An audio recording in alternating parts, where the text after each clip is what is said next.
Aided സ്കൂളുകളിലെ ഭിന്നശേഷി നിയമനത്തിൽ ക്രിസ്ത്യൻ മാനേജ്മെന്റുകൾക്കെതിരെ രൂക്ഷ വിമർശനവുമായി മന്ത്രി വി ശിവൻകുട്ടി.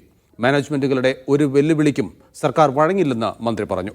അസത്യം പ്രചരിപ്പിക്കുന്നതിൽ നിന്ന് മന്ത്രി വി ശിവൻകുട്ടി പിന്തിരിയണമെന്നായിരുന്നു കത്തോലിക്ക കോൺഗ്രസിന്റെ പ്രതികരണം. എയ്ഡഡ് സ്കൂളുകളിലെ ഭിന്നശേഷി സംവരണ നിയമനവുമായി ബന്ധപ്പെട്ട ക്രിസ്ത്യൻ മാനേജ്മെന്റുകളുടെ സമ്മർദ്ദത്തിന് വഴങ്ങില്ലെന്ന നിലപാടാണ് മന്ത്രി വി ശിവൻകുട്ടി വ്യക്തമാക്കുന്നത്. ക്രിസ്ത്യൻ മാനേജ്മെന്റ് നടത്തുന്ന സമരത്തെയും മന്ത്രി രൂക്ഷമായി വിമർശിച്ചു. മാനേജ്മെന്റുകൾക്ക് വേണ്ടി സർക്കാരിന് സുപ്രീം കോടതിയിൽ പോകാനാവില്ലെന്നും മന്ത്രി നിലപാട് വ്യക്തമാക്കി. ഭിന്നശേഷി ഒഴിവുകൾ റിപ്പോർട്ട് ചെയ്യാത്ത മാനേജ്മെന്റുകൾക്കെതിരെ കർശന നടപടി സ്വീകരിക്കാനാണ് പൊതുവിദ്യാഭ്യാസ വകുപ്പിന്റെ തീരുമാനം. ഈ കാര്യം പറഞ്ഞുകൊണ്ട് ഒരു വെല്ലുവിളി എന്നും ആരും നടത്തേണ്ട കാര്യമില്ല.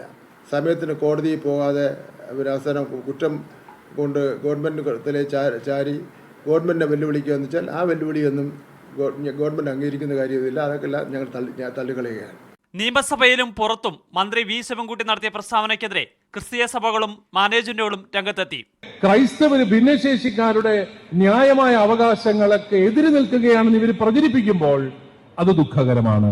മന്ത്രി സത്യസന്ധമായ നിലപാടെടുക്കുകയും ക്രൈസ്തവ മാനേജ്മെന്റുകളിൽ നിന്നും അപ്പോയിന്റ് ചെയ്തിരിക്കുന്ന അധ്യാപകർക്ക് 6-7 വർഷമായി ശമ്പളം കിട്ടാത്തതിനെ വർക്ക് ചെയ്തുകൊണ്ടിരിക്കുന്ന അധ്യാപകർക്ക് ശമ്പളം കൊടുക്കുന്നതിനുള്ള നടപടികൾ ഗവൺമെന്റ് അടിയന്തരമായി സ്വീകരിക്കുകയും ചെയ്യണമെന്ന് കത്തോലിക്ക കോൺഗ്രസ്. ഭിന്നശേഷി നിയമന വിഷയത്തിൽ സർക്കാർ ആവശ്യങ്ങൾക്ക് വഴങ്ങാൻ തയ്യാറായില്ലെങ്കിൽ ശക്തമായ സമരവുമായി മുന്നോട്ടു പോകാനാണ് മാനേജ്മെന്റുകളുടെ തീരുമാനം. മീഡിയ 1 തിരുവനന്തപുരം.